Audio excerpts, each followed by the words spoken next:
और चलिए सीधा रुख करेंगे एक बड़ी खबर का। असम के कोकराझार और सोनितपुर में बड़ा उग्रवादी हमला हुआ है। हमले में अब तक 34 लोगों के मारे जाने की खबर मिल रही है। इनमें 3 महिलाएं और 2 बच्चे भी शामिल हैं। हमले में 30 से ज़्यादा लोग ऐसे हैं जो घायल हुए हैं। बोडो उग्रवादियों की तरफ से हमला करना बताया जा रहा है। आदिवासियों पर यह हमला बोला गया था। इस घटना के बाद प्रधानमंत्री नरेंद्र मोदी ने खुद ट्वीट किया और कहा कि सीएम और गृह मंत्री से बात की है उन्होंने।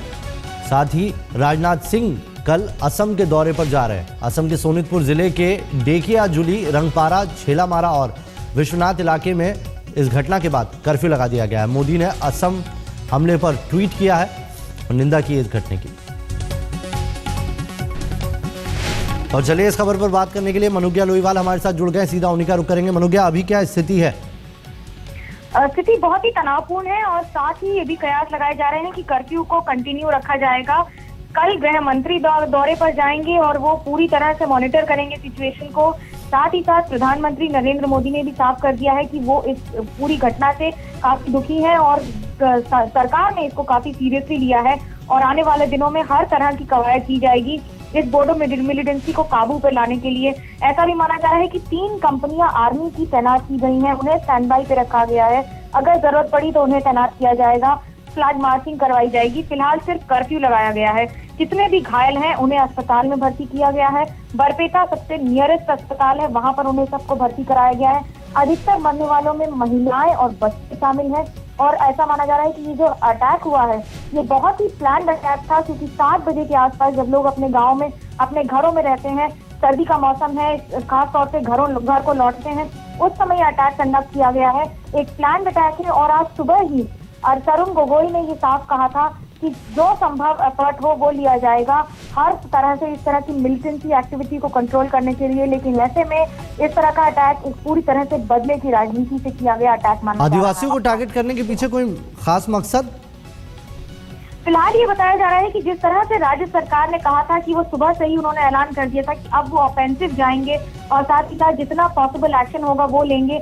ऐसे में इस पूरे प्रकरण के मद्देनजर ये ध्यान में रखने वाली बात है कि जैसे ही उन्होंने कहा कि वो अब मिलिटेंसी को कंट्रोल करने के सारे एफर्ट्स लेंगे, चंद घंटों में ही ये हमला होता है और ये साबित कर दिया जाता है कि किस तरह से हमले की तैयारी पहले से थी, ये मंशा पहले से थी, लोगों की हत्या करने की मंशा थी। और ऐसे में उन आदिवासियों पर अटैक किया गया है जो घरों में थे, जो अपने गांव में थे, जिनकी किसी भी तरह से इस एक्टिविटी से कोई भी लेना देना नहीं है। जी, मनुग्या बने रहिए हमारे साथ। इस घटना पर, असम हमले पर खुद प्रधानमंत्री नरेंद्र मोदी ने ट्वीट किया है और लिखा है कि असम के कोकराझार और सोनितपुर में जो घटना हुई है वो कायरतापूर्ण काम है।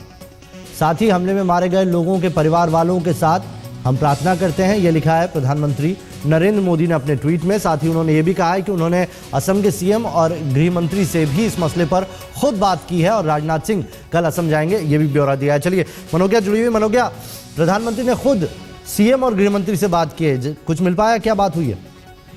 फिलहाल जो हमें इंफॉर्मेशन मिल रही है, असम से उन्होंने तरुण गोगोई से हालचाल जानने की कोशिश की है, स्थिति का जायजा लेने की कोशिश की है और साथ ही साथ कोई भी अगर संभावित उन्हें मदद की जरूरत हो तो वो देने की भी प्रपोजल दिया है, ये साफ कहते हुए कि अगर जरूरत पड़ेगी तो हर तरह की मदद करने को केंद्र सरकार की ओर से तैयार है। और ये शायद केंद्र सरकार की सीरियसनेस भी बताता है कि आज घटना हुई है और कल सुबह ही राजनाथ सिंह उस स्थिति का जायजा लेने के लिए स्थान पर पहुंचेंगे। जो लोग हैं वहां पे पीड़ित लोगों से मिलेंगे, उनके परिवारों से मिलेंगे और हो सकता है कि आने वाले कुछ घंटों में कुछ मुआवजे भी की घोषणा की जाए। लोगों के जो नुकसान हुआ है वो भले ही लोगों का नुकसान हुआ है, जान गई है जिसका कोई मूल्य नहीं लगाया जा सकता, लेकिन सबसे महत्वपूर्ण बात यह है कि सरकार की ओर से ये संवेदनशील दिखाना भी एक बहुत बड़ी, कम से कम असम के लोगों को काफी कम मिली है। चलिए मनोज्ञा बने रहिए। राजनाथ सिंह ने भी इस घटना पर एक ट्वीट किया है, वो दर्शकों को दिखा दें। राजनाथ सिंह ने अब से कुछ देर पहले ट्वीट किया है,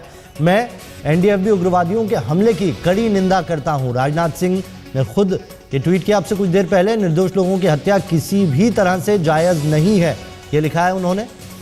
और असम के मुख्यमंत्री तरुण गोगोई से बात की है और हालात की जानकारी उन्होंने भी ली है, इसका जिक्र किया है। केंद्र इस मामले में राज्य को हर मुमकिन मदद देने के लिए तैयार है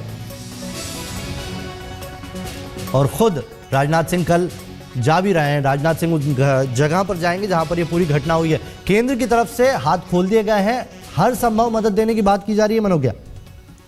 कि बिल्कुल बहुत कम ऐसा होता है जब केंद्र और राज्य की राजनीति से ऊपर उठ के लोगों की समस्या का समाधान किया जाए। ये शायद वो इंस्टेंस होगा जो इतिहास में याद रखा जाएगा, क्योंकि जिस तरह से केंद्र ने इमीडिएटली मदद का ऐलान कर दिया है, राज्य में कांग्रेस की सरकार है, दिल्ली में भारतीय जनता पार्टी की सरकार है, उसके बावजूद लोगों को जो क्षति पहुंची है, लोगों का जो नुकसान हुआ है, उसके मद्देनजर राजनीति से ऊपर उठ के दोनों सरकारें काम करने को तैयार हैं। ये बताता है कि दोनों सरकारें इंटरनल सिक्योरिटी को लेकर, इस तरह के आतंकवाद को लेकर, इस तरह की गतिविधियों को लेकर कितनी सजग है और कितनी इस बार को सेंसिटिविटी देश के साथ ले रही है। शायद यही वजह है कि सिर्फ गृह मंत्रालय ही वहां पर नजरदारी नहीं दे रहा है, साथ ही साथ ये भी माना जा रहा है कि किसी तरह की अगर आईबी रिपोर्ट नहीं मिली है कि ऐसी घटना हो सकती है, तो ये एक तरह से आईबी का फेलियर भी माना जा रहा है। जी मनोज्ञा, केंद्र ने तो अपना रुख साफ कर दिया है, कल खुद गृह मंत्री वहां पहुंचने वाले हैं। राज्य की क्या स्थिति है? राज्य सरकार की तरफ से कौन पहुंचा है या कब तक पहुंचने की उम्मीद है?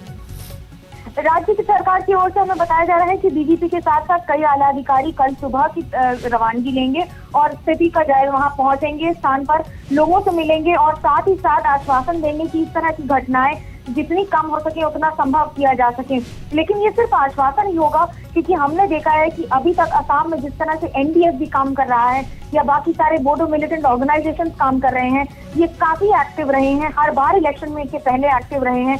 इस बार चुनाव के समय भले एक्टिव ना हो, लेकिन ये घटना बताती है कि अभी तक इंटरनल सिक्योरिटी कितना बड़ा मुद्दा है इस इलाके में। एनडीएफबी की बोडोलैंड की डिमांड कितनी ज्यादा सजग है, भले ही सरकार से बोडोलैंड मूवमेंट को एक तरह से अलग कर दिया गया हो, राज्य सरकार के बाद, लेकिन किस तरह से रिएक्शन दिया है उन्होंने, ये वाकई ये चौंकाता है और हमारी इंटेलिजेंस एजेंसियों के फेलियर को भी दिखाता है। बने रहिए मनोज्ञा हमारे साथ। इस घटना पर अब से कुछ देर पहले शाहनवाज हुसैन ने क्या कहा था, ये वो सुनाते हैं हम। देखिए, जो घटना घटी है ये दुखद है और भारतीय जनता पार्टी इस पर दुख जताती है। हम ये उम्मीद करते हैं कि जिस तरह से वहाँ पहले शांति हुई थी और इस तरह फिर से इस तरह की घटना हुई है, उसका केंद्र और राज्य मिलकर मुकाबला करेंगे और जो हताहत हुए हैं उनके परिवार के प्रति भारतीय जनता पार्टी दुख जताती है। भारतीय जनता पार्टी दुख जताती है, शाहनवाज हुसैन ने आज तक से कुछ देर पहले कहा था। मनोज्ञा हमारे साथ बनी हुई। मनोज्ञा, असम के मुख्यमंत्री की तरफ से बयान आता है और उसके बाद इस तरह की घटना को अंजाम दिया जाता है, इसके बाद कोई रिएक्शन मुख्यमंत्री की तरफ से? मुख्यमंत्री की तरफ से उन्होंने फिर एक बार इस घटना की निंदा की है और साफ कहा है कि अब किसी भी तरह के टॉलरेंस को ध्यान में नहीं रखा जाएगा। अगर कुछ होगा तो अब एकदम ही इनटॉलरेंट नीति होगी, भले ही उसमें ऑफेंसिव जाना पड़े, और ये भी ध्यान में रखा जाएगा कि इस तरह के हमले की सिर्फ निंदा नहीं की जाएगी, लेकिन इसके अगेंस्ट एक्शन भी लिया जाएगा। शायद यही वजह है कि इस पर भी डिसाइड होगा कि आने वाले कुछ घंटों में हो सकता है आर्मी को बुलाया जाए कंट्रोल करने के लिए सिचुएशन को, और इस पूरी जो ऑफेंसिव अटैक अब होंगे एनडीएफबी के खिलाफ और मिलिटेंट एक्टिविटीज के खिलाफ, उन्हें और ज्यादा सुदृढ़ किया जाएगा, क्योंकि आने वाले कुछ घंटे बहुत ज्यादा महत्वपूर्ण है लोगों का भरोसा जीतने के लिए, लोगों को ये विश्वास दिलाने के लिए कि वो अपने ही घर में, अपने ही गांव में असुरक्षित नहीं है, बल्कि सरकार पूरी तरह से कोशिश कर रही है उन्हें सुरक्षित रखने की। इंटेलिजेंस फेलियर पे कोई बयान आ पाया? नहीं, फिलहाल अभी तक कोई बयान नहीं है, क्योंकि पहली बार शायद ऐसा होगा जब केंद्र और राज्य के बीच दोनों सरकारें राजनीति से ऊपर उठकर या एक दूसरे के ऊपर ब्लेम गेम ना करके इस मामले को अंजाम देने की कोशिश कर रही हैं, लोगों की मदद करने की कोशिश कर रही हैं, और केंद्र सरकार से गृह मंत्री खुद उस दौरे पर जा रहे हैं। लिहाजा ये कहना गलत नहीं होगा कि भले ही ये एक तरह से बहुत बड़ा इंटेलिजेंस फेलियर है कि उन्हें किस तरह से ये पता नहीं था कि इस तरह की गतिविधियां हो सकती हैं।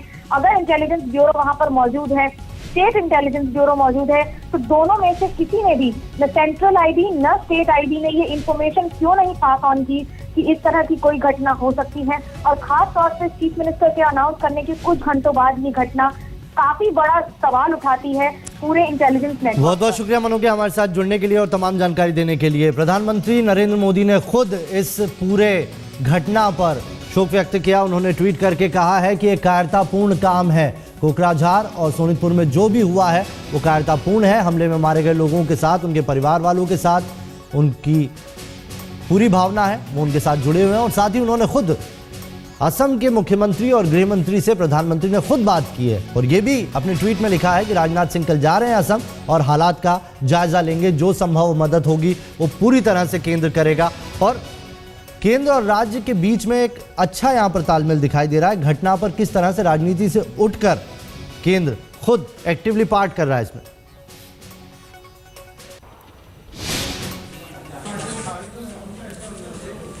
और चलिए आपको एक बार फिर से बता दें, पूरी घटना कोकराझार में ये पूरी घटना हुई। एक आदिवासी गांव को निशाना बनाया गया एनडीएफबी के उग्रवादियों की तरफ से, और इस हमले में 34 लोगों की अब तक मौत हो गई है। मरने वालों में आपको बता दें कि सबसे ज़्यादा महिलाएं और बच्चे बताए जा रहे हैं। 30 ऐसे लोग हैं जो जख्मी हुए हैं बुरी तरह से। उन्हें आसपास के नज़दीकी अस्पतालों में दाखिल कराया गया, जहां पर उन्हें इलाज दिया जा रहा है। इलाके में कर्फ्यू लगा दिया गया है। प्रधानमंत्री और गृह मंत्री ने राज्य के मुख्यमंत्री और गृह मंत्री से बात की है। साथ ही कल खुद गृह मंत्री राजनाथ सिंह इलाके का जायजा लेने के लिए जा रहे हैं।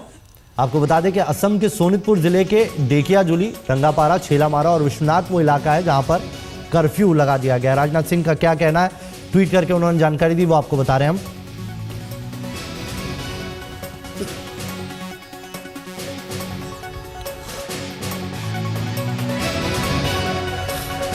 तो निर्दोष लोगों की हत्या किसी भी तरह से जायज नहीं है। असम के मुख्यमंत्री तरुण गोगोई से बात की है और हालात की जानकारी ली है। केंद्र इस मामले में राज्य को हर संभव मदद देने के लिए तैयार है। कल खुद राजनाथ सिंह उस इलाके में जा रहे हैं, वहां के जो पीड़ित हैं उनसे बात करेंगे, जायजा लेंगे पूरी स्थिति का, और केंद्र की तरफ से जो भी हो सकता है वो सारी मदद केंद्र देगा। राजनाथ सिंह ने खुद कहा है, प्रधानमंत्री ने खुद इस बात की तस्दीक की है। आपको बता दें कि 34 लोग ऐसे हैं इस घटना में जो मारे गए हैं।